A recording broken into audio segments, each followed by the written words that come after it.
Welcome back, everybody, to Barlow's Boutique. This is Frankie. Today I'm going to display my 1/6 figures that I made from scratch. My RJ MacReady and my Norwegian, later known as Lars. Which let's get this out of the way real quick. There's been debate on some of the Thing fan sites that Lars isn't the guy that comes up and shoots. Lars gets blown up by the grenade, but that's not true. Lars goes to throw the grenade. It comes out of his hand, and the pilot runs over and gets it. And he just yells at him and runs off. It's plain as day. Come on. I bought all this stuff. All this stuff was bought on eBay. I found there was a head on eBay for RJ, and I just bought that. And then all the clothes, you just looked it up. This flamethrower was just a G.I. Joe World War II flamethrower that they had. It's not screen authentic, but it looks good enough. I found this hat that pretty much looks like that wonky hat that he had, but it's just a little too small. Kind of fits. Hey, sweets! But anyway, I just usually leave that to the side. I haven't got around to buying the little JB bottles or the dynamite sticks because they're kind of expensive, and I just never got around to it. Now this guy here, it was just, and they were just cheap bodies that I saw on there that I bought. I usually just price the cheapest ones, but I don't like the ones with the weird joints in the shoulders because they break real easy. In fact, my friend John just bought a Trick or Treat Studios 78 Michael Myers, and he was adjusting it just a little bit, and he's really soft-handed with his stuff too, and the arm just broke right off. And apparently there's a screw mechanism in those shoulders, and there wasn't even a screw in there, he said. So be mindful of that if you buy those. Be really careful. But I just buy cheap blanks.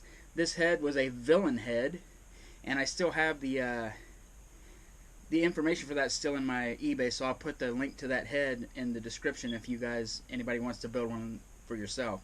Now this gun is a PS61 Heckler and Koch rifle.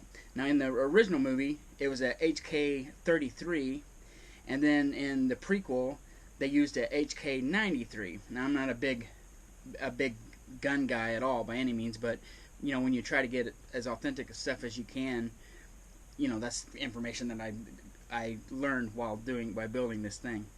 Now this wolf, Jed here, was just a wolf I bought off Etsy, and it was just a white wolf with some brown on it, and I painted it with as much markings as I got it as close as I could.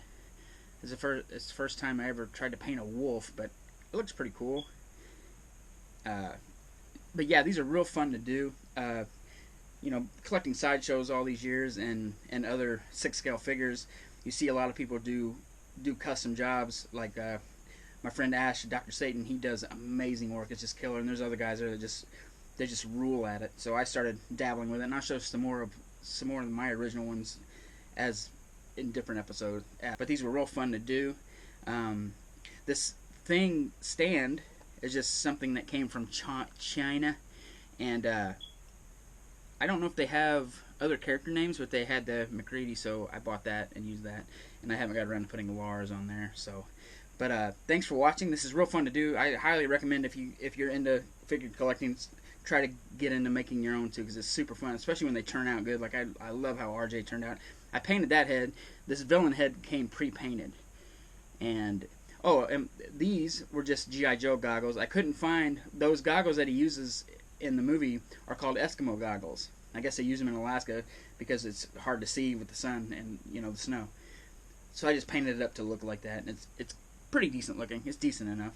But anyway, thanks for watching. See you next time, and be sure to check out all my social media links, and check out my Teepublic if you want to buy a couple of them shirts. There'll be some more designs coming up soon. Thank you.